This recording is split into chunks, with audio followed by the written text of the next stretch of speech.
Père et du Fils et du Saint-Esprit. Amen. Viens, Esprit Saint, si saint, que ton conseil sur nous tombe, et que l'esprit malsain soit chassé. Ô Seigneur, envoie ton esprit et tout sera créé, et tu renouvelleras la face de la terre. En ce 20 mars, l'évangile qui nous est proposé est de Jean chapitre 8, versets 31 à 42. Et nous lisons. En ce temps-là, Jésus disait à ceux des Juifs qui croyaient en lui: si vous demeurez fidèles à ma parole, vous êtes vraiment mes disciples. Alors vous connaîtrez la vérité, et la vérité vous rendra libre.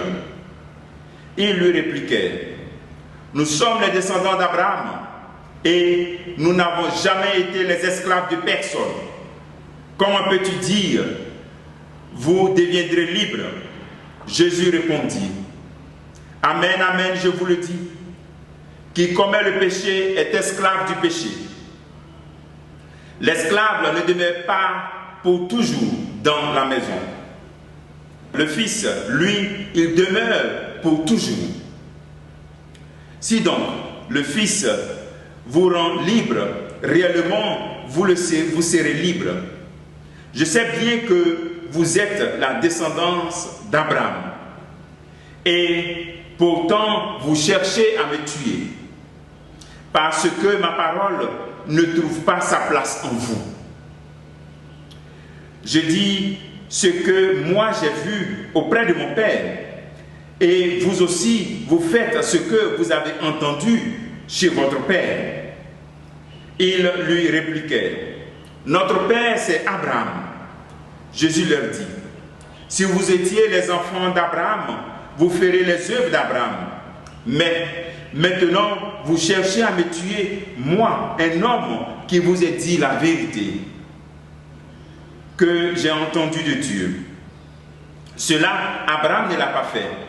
Vous faites les œuvres de votre Père.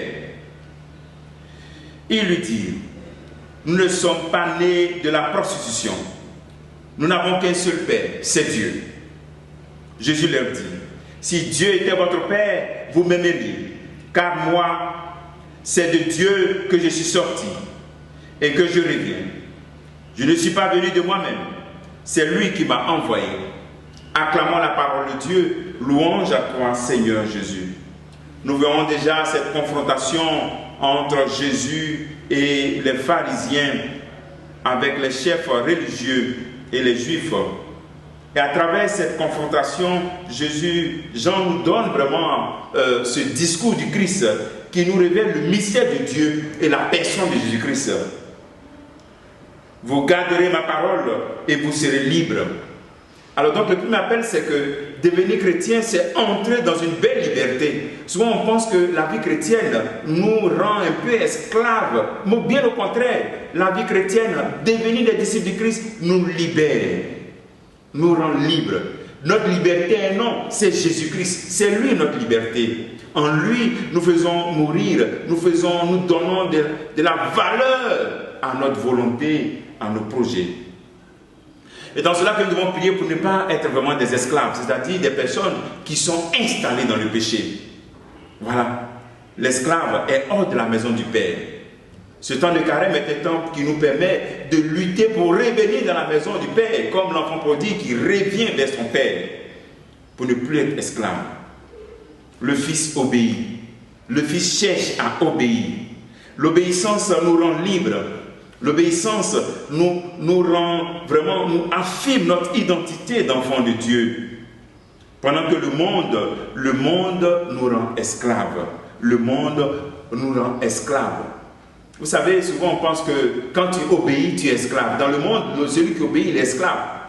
Mais dans l'illumination de l'Esprit Saint, dans l'illumination que le Christ nous donne, nous comprenons que l'obéissance nous rend libres. Demandons au Seigneur cette grâce spéciale, on va demander à Saint Joseph, mais demandons encore cette grâce de l'obéissance pour rentrer vraiment dans l'affirmation de notre liberté.